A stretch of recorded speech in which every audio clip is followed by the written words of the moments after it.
This is Sen. She's applying to her dream engineering program. Now come on, show them what you got.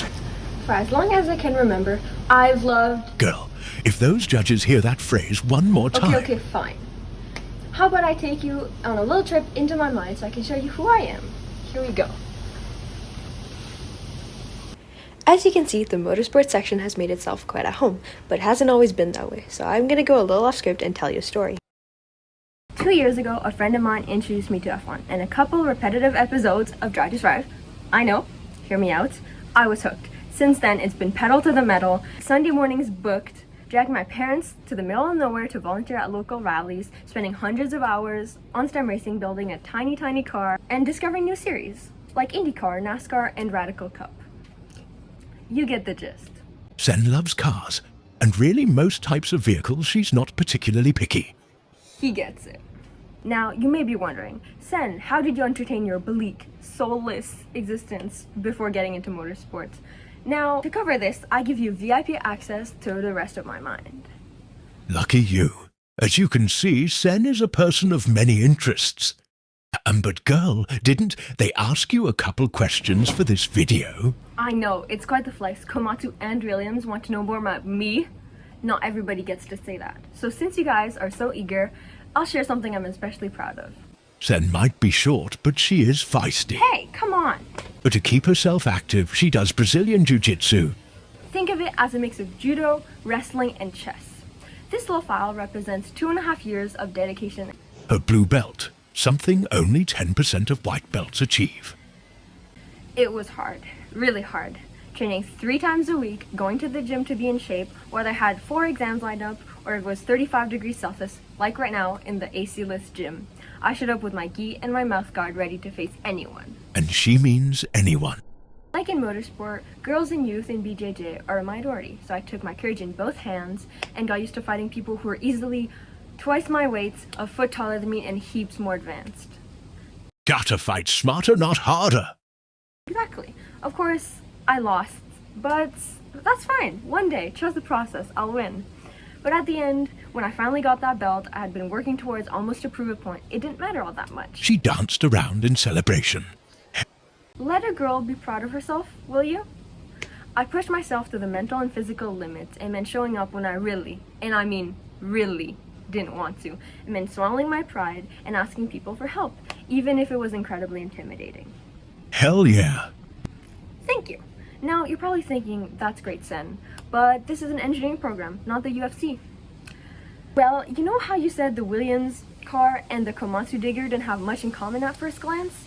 See where I'm going with this? Just like how both those vehicles push the limits of tech and performance, Jiu-Jitsu has taught me how to push my limits. To stay hard-headed, in the good way, when faced with imposing challenges. How to reach out for help, because as cool as it is to say you did something yourself, sometimes that's not the point. And I have proof. These lessons pay off in all spheres of life, especially engineering. A couple months ago, I was burnt out from school, struggling to learn CFD, and YouTube was not doing its thing. I decided the best course of action I could think of was to walk through snow up to my knees, completely uninvited, into my local Formula SAE lab. And thank God to the security guard that didn't quite know what he was doing and I got let in. But hey, it worked. A friend of a friend's emails colleagues later, I was on Zoom learning CFD. You did it tired and with help, and that doesn't make it any less impressive. Yeah, exactly. Oh, look at that. They have another question. Okay. So this might be a good time to flaunt your amazing team. Just saying. I mean, I'll take any opportunity to do that. So let's rewind about a year, where it all started. Cliché. What brought me to spending my summer vacation making a video about teamwork and ordering overpriced plastic for a tiny car.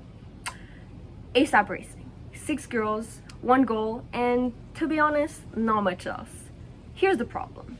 We just needed a team name and logo we didn't have, to design a car with CAD we didn't know how to use, manufacture with equipment we didn't have access to, test it with CFD on a laptop that didn't support it, and money to make this whole thing happen we didn't have. You see the challenge. And in these last 12 months, I've learned a lot about teamwork, and I feel qualified to speak about it. Because look at us. Second in Canada, proved our skills through a multitude of awards, and on our way to Singapore with more money in our bank account than we'll probably need. Teamwork really does make the dream work. can't believe the Facebook moms were right. From a shared Pinterest board for logo brainstorming and lunch sketching sessions, to a graphic designer pitching ideas, a design engineer translating them into CAD, and a media manager sending her all the YouTube tutorials she can find. Hundreds of emails sent out, most without receiving an answer. Everybody pitched in. But everybody's heard that story before. Thing is, life happens. True that. Whether it be exam session crushing the whole team or sponsors going MIA, you have to understand that things won't go smoothly. And when you're done blowing off steam, you gotta move on. Because, as some very wise person I know said, that problem solving is more important than the problem itself. Wait, are you trying to pitch yourself to engineers on your emotional intelligence? That's bold. We started ASAP Racing independently. We did this all to ourselves. For better, for worse. We could have backed out when it got so bad our friends even stopped asking us if we were busy that weekend. No one was holding us to it, but we stuck it out. And that's the best proof of perseverance I think I could give you. Thing is, about a project like STEM Racing is that there's so many different things to do that people become specialists in their role and develop unique skills. So you end up with a system that looks like this, since redundant systems are less efficient. Isn't efficiency what you need? I mean, yes and no, because they're less safe. So despite collaboration, when a problem arises, you might be left on your own to fix it. We persevered as a team, but some setbacks we had to face solo and learn resilience the tough way.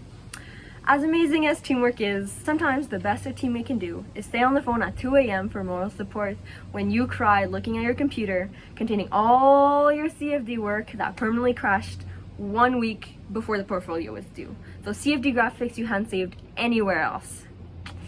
Yeah. She's learned her lesson now, don't worry. Note to self, if you ask enough people, there's always a computer you can borrow. Hey, look at you. You rallied and managed to redo the most important tests. She did a pretty amazing job, clearly. So now, I've shared a bit about myself, right? But you still might be hesitant about why you should let me into your academy. What I'm wondering is what all those folders you haven't mentioned are for. How about I killed 2 birds with 1 stone? I've talked about how I got into motorsport and even STEM racing. But what about engineering? So kind of walk me through your passion and your hobbies, yeah? You should go into engineering. I mean, like, engineering.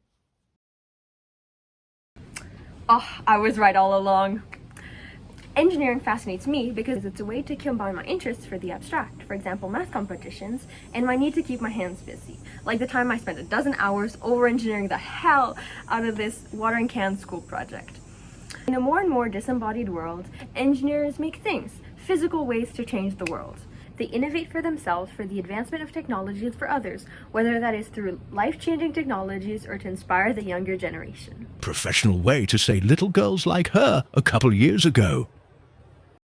As I've mentioned before, Sen is curious. She has a huge range of hobbies, and she's honed the skill of interlinking her knowledge in various fields.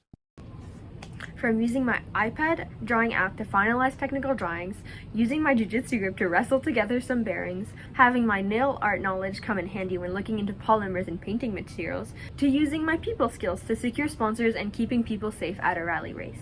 I even had my pink hair phase come in handy when looking for a lightweight way to stain 3D parts. Having overlapping skills that I constantly translate to other fields has taught me how to learn, how to find the resources to bridge the gaps. This interdisciplinarity has taught me how to be a good teammate, because what good is an engineer that doesn't have a clue about manufacturing, or the other way around? You, Komatsu and Williams, are looking for innovation, new points of view. Think of examples like Ada Lovelace, for example. Having a poet father and a background in humanities allowed her to see computers as more than a way to speedrun complex maths, to predict modern computing by over 100 years. Or Fei-Fei Li's education in neuroscience, giving her a deep understanding of the human brain, one that she translated into computers to create game-changing algorithms. Or even more lighthearted inventions, if you think about it, like the classic ice cream cone, combining the talents of an ice cream vendor who ran out of cups and turned to the waffle maker next to him. I can think outside the box, and to me, that's what you're looking for. Despite all this, I am 16. I have the potential to innovate, and I'm saying this because whether it's with you or not, I'll make it happen. But I haven't changed the world yet. If anybody else applying has, kudos to them, that's crazy impressive. but I do like to spend time with my family and friends every once in a while as well. I've been to national, knowing the scale of worlds. I am acutely aware competition will be fierce. So why should you choose me at the end of the day? I've proven I have the potential, and you'll actually want to work with me to develop it.